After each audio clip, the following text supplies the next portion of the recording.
Hello guys, welcome once again you me and England's life. स्वागत है आपका एक और नई वीडियो में। तो ये वीडियो उसी टॉपिक के बारे में रहने वाली है जिसके बारे में मोस्ट ऑफ लोगों के क्वेश्चंस आ रहे हैं लास्ट 2 डेज में। Health care worker visa and skill worker visas के क्या लेटेस्ट अपडेट्स हैं, और ये वीडियो सिर्फ जो लोग यहाँ पे आने का प्लान कर रहे हैं या फिर आने वाले हैं उनके लिए नहीं, बल्कि जो लोग यहाँ पे आ चुके हैं, जो already health care worker visa पे हैं या फिर स्किल वर्कर वीज़ा पे यहाँ पे हैं, उनके लिए भी बहुत इंपॉर्टेंट रहने वाली है। बिकॉज ये जो अपडेट्स है वो जो ऑलरेडी यहाँ पे वीज़ाज पे हैं उनके लिए भी बहुत इंपॉर्टेंट है जानना।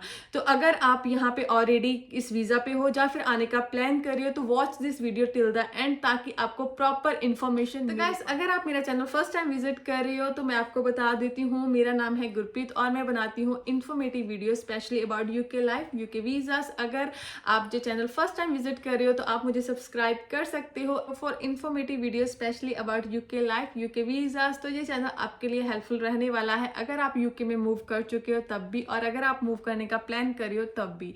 तो please subscribe guys if you are new at my channel. तो अब स्टार्ट करते हैं। आज से पहले कि मेन आज के टॉपिक पे मैं आऊँ उससे पहले मैं अपडेट दे देती हूँ। जो एक क्वेश्चन सबसे ज्यादा पुट करा जा रहा है कि जो रिसेंटली स्टूडेंट वीजास की अपडेट आई हैं, क्या उसका कोई इम्पैक्ट पड़ेगा स्किल वर्कर वीजा पे। तो गाइस, इसका कोई भी इम्पैक्ट स्किल वर्कर वीजा पे नहीं पड़ने वाला, ना ही डिपेंडेंट पे, ना किसी और वे से। बिकॉज जो डिपेंडेंट वीजा है वो ओनली स्टूडेंट के लिए बंद हुआ है। स्किल वर्कर वीजा के लिए कोई भी अपडेट नहीं आई कि स्किल वर्कर वीजा बंद होगा या फिर उनका डिपेंडेंट वीजा बंद होगा। आप अभी भी स्किल वर्कर वीजा पे आ सकते हो और आपके डिपेंडेंट भी यहाँ पे आ सकते हैं, तो उसके लिए आपको टेंशन लेने की कोई जरूरत नहीं है। तो ये मैं पहले ही क्लियर कर रही हूँ बिकॉज बहुत ज्यादा क्वारी इसके बारे में आ रही है। अब इसके बाद जो आपके लिए जानना जरूरी है, जो इस वीजास के बारे में अपडेट है वो मैं आपको बता दूं। पहले मैं 2-3 नॉर्मल जो अपडेट्स हैं मैं वो बताऊंगी, उसके बाद जो मोस्ट इंपॉर्टेंट 2 अपडेट्स हैं वो मैं आपको लास्ट में बताऊंगी। जो फर्स्ट अपडेट है वो तो यही है कि यहाँ पे अब आप 20 आवर और वर्क कर सकते हो अपने वर्किंग आवर्स के अलावा विदाउट यूकेवीआई को इन्फॉर्म करे हुए।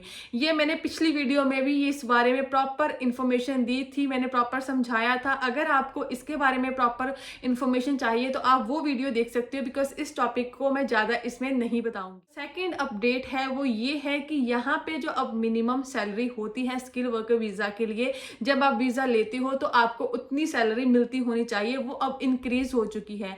तो वो सैलरी इंक्रीज होके कितनी हुई है, जो जहाँ पे स्किल वर्कर वीजा के लिए आते हैं जो उनकी मिनिमम सैलरी पहले थी वो थी 25,600, जो कि अब बढ़ के हो चुकी है 26,200। और जो यहाँ पे आते हैं हेल्थ केयर वर्कर वीजा के लिए, जो उनकी पहले सैलरी थी वो थी 20,480, जो कि अब बढ़ के हो चुकी है 20,960। तो ऑलमोस्ट जो 600 इंक्रीज करा है उन्होंने यहाँ पे minimum salary, because minimum wages यहाँ पे बढ़ चुके हैं अप्रैल से, तो उन्होंने यहाँ पे जो हेल्थ केयर वर्कर वीजा और स्किल वर्कर वीजा होते हैं उनकी मिनिमम सैलरी भी इंक्रीज कर दी है।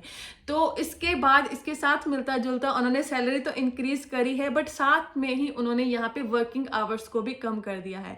जो आपके कॉन्ट्रैक्ट आवर्स होते हैं किसी भी जॉब के, जो पहले थे वो थे 39, जो कि अब उन्होंने इसमें थोड़े कम करके इसको रहने दिया है 37.5। तो 37.5 आवर्स आपको मिलते हुए होने चाहिए इन अ वीक, अगर आपने यहाँ पे स्किल वर्कर वीजा में आना है एज पर दिस सैलरी। तो इसके अलावा जो मेन 2 अपडेट्स हैं अब हम उसकी बात। फर्स्ट अपडेट है वो है आपके एड्रेस एंड आपके वर्क पैटर्न को लेके। तो वर्क पैटर्न में सबसे पहले मैं स्किल वर्कर वीजा वालों के लिए बात करूंगी। तो यहाँ पे क्या होता है, रिसेंटली कोविड के टाइम से काफी ऐसी जॉब्स थी जो रिमोटली भी चल रही थी एंड उसके बाद ऑफिस वर्क भी स्टार्ट हो गया था, जिसे हाइब्रिड वर्किंग बोला जाता है। तो अभी भी काफी जॉब ऐसे ही चल रही है आईटी वगैरह की, ऐसी टेक्निकल फील्ड्स की, जिसमें आपको कुछ डेज के लिए ऑफिस जाना होता है और कुछ डेज से आप घर से बैठ के ही अपनी जॉब कंटिन्यू कर सकते हैं।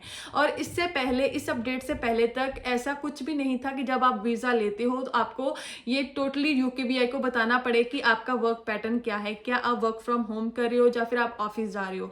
बट फॉर नाउ यूकेवीआई ने इसे चेंज कर दिया है। अब यूकेवीआई ने बोला है कंपनीज को कि आपके जो एम्प्लॉयज हैं, स्पेशली जो स्पॉन्सरशिप पे हैं, उनके बारे में कंपनीज को इन्फॉर्म करना पड़ेगा यूकेवीआई को कि उनका वर्क पैटर्न क्या है, कितने डेज वो घर से काम करे, कितने कितने डेज वो ऑफिस में आ रहे हैं। इन केस आपका जो सर्टिफिकेट ऑफ स्पॉन्सरशिप है वो इशू हो जाता है और उसके बाद आपके काम में कोई चेंज आता है।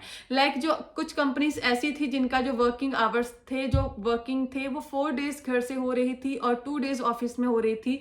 बट एज पर जैसे टाइम चेंज हो रहा है, उनका अब कईयों का ऐसा हो गया 3 डेज रिमोटली हो चुका है, 3 डेज ऑफिस में जाना पड़ेगा। अगर कोई भी चेंज आ रहा है तो अब जो कंपनीज हैं उनको यूकेवीआई को इन्फॉर्म करना पड़ेगा। ये आपकी रिस्पॉन्सिबिलिटी नहीं है, बट आपके बिहाफ पे आपकी कंपनी को इन्फॉर्म करना पड़ेगा कि हमारे इस एम्प्लॉय की जो अब वर्क पैटर्न है वो चेंज हो चुका है। तो ये तो बात हुई स्किल वर्कर वीजा वालों की। अब मैं बात करूंगी उन लोगों की जो हेल्थ केयर वर्कर वीजा पे भी आते हैं और स्किल केयर वर्कर वीजा दोनों पे ही।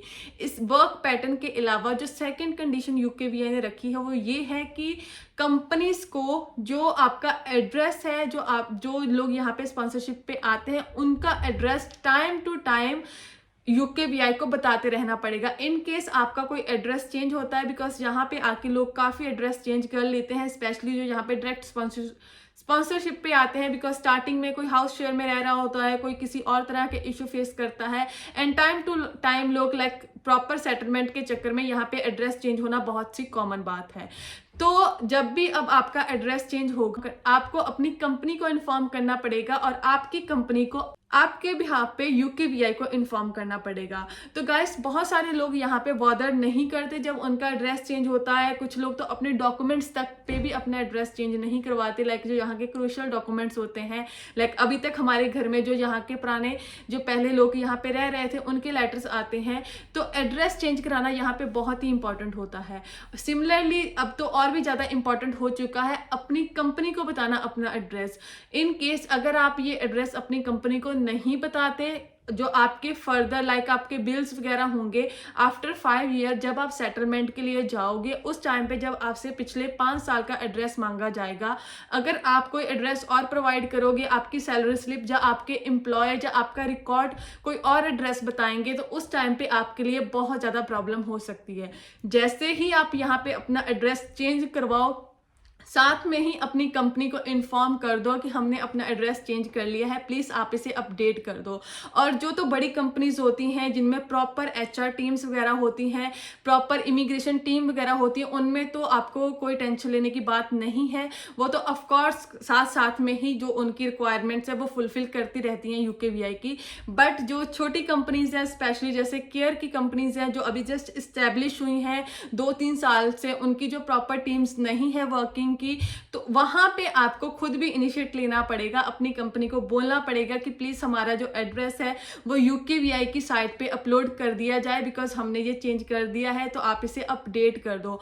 आपको खुद थोड़ा सा इनिशिएट लेना पड़ेगा, बिकॉज सेटलमेंट आपकी है आफ्टर 5 ईयर। आपकी कंपनी तो आपको स्पॉन्सरशिप दे रही है, जो रूल एंड रेगुलेशन है वो आपको टाइम टू टाइम अपने प्रॉपर पूरे करते रहना पड़ेगा, अगर आपने आफ्टर 5 ईयर यहाँ पे ILR लेनी है। तो इसके बारे में बहुत ज़्यादा मैं बात करूंगी। सेकंड अपडेट की जो सबसे बड़ी है वो उन लोगों को अफेक्ट करेगी जो अभी यहाँ पे आने वाले हैं।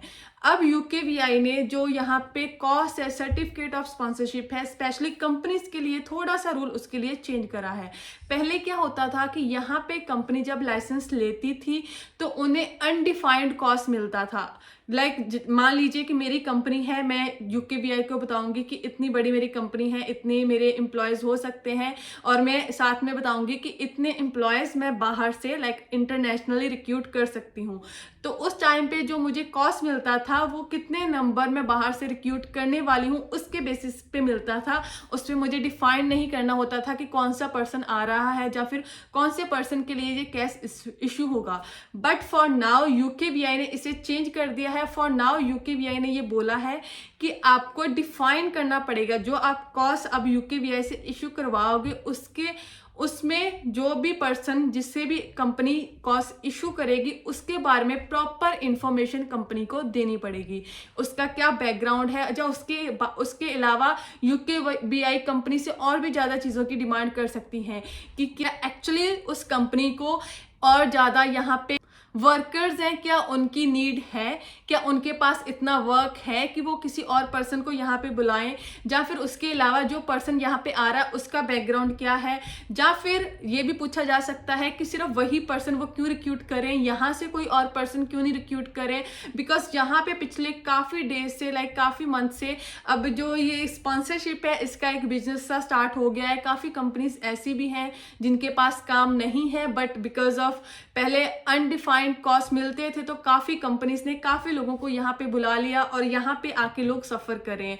अब आई थिंक इसे देख के UKVI ने अब थोड़े से जो रूल है इसके बारे में स्ट्रिक्ट करने स्टार्ट कर दिए हैं। अभी तक सर्टिफिकेट ऑफ स्पॉन्सरशिप इशू हो जाते हैं, नो डाउट, बिकॉज जो कंसल्टेंट वगैरह होते हैं वो प्रॉपर आपके डॉक्यूमेंट्स वगैरह बनवा लेते हैं, तो वो तो इतना इशू नहीं है, आपको तो वीज़ा मिल जाएंगे। बट फॉर कंपनी उनको ज़्यादा यहाँ पे डॉक्यूमेंट्स देने पड़ेंगे। और इन केस अगर आप अपने सर्टिफिकेट ऑफ स्पॉन्सरशिप की वेट कर रहे हो तो उसका रीज़न ये हो सकता है अगर आपको लॉन्ग टाइम से नहीं मिल रहा, बिकॉज ऑफ UKVI ने इसको ज़्यादा अच्छे से चेक करना स्टार्ट कर दिया है। इसके कारण आपके जो सर्टिफिकेट ऑफ स्पॉन्सरशिप है वो थोड़ा सा ज़्यादा टाइम ले सकते हैं एज कम्पेयर टू जो नॉर्मल टाइमिंग होती है। तो ये थी जो करंट अपडेट थी सर्टिफिकेट ऑफ स्पॉन्सरशिप के बारे में। तो वीज़ास चल रहे हैं, उसका कोई इशू नहीं है, आप अपने डिपेंडेंट को ला सकते हो। जो ओनली थोड़ा सा आपको यहाँ पे आके केयरफुल रहना पड़ेगा वो रहना पड़ेगा यहाँ के वीज़ास के रूल्स क्या है और कौन से रूल्स चेंज होते हैं, एंड स्पेशली जो आपके एड्रेस वाली बात है उसके लिए अब आपको बहुत ज़्यादा केयरफुल रहना पड़ेगा अगर आप सेटलमेंट का सोच रहे हो सेम वीज़ा कैटेगरी पे। तो गाइस ये थे आज के कुछ अपडेट्स। होपफुली आपके जो काफ़ी डाउट्स थे वो क्लियर होंगे। स्टिल अगर आपका कोई डाउट है तो आप मुझे नीचे कमेंट सेक्शन में मेंशन कर सकते हो। उसके अलावा आप मुझे फॉलो कर सकते हो on Instagram for short videos, and आप मेरा फेसबुक का ग्रुप भी ज्वाइन कर सकते हो दूसरे लोगों से बात करने के लिए। तो मिलते हैं नेक्स्ट वीडियो में। Till then keep subscribing, keep supporting, bye.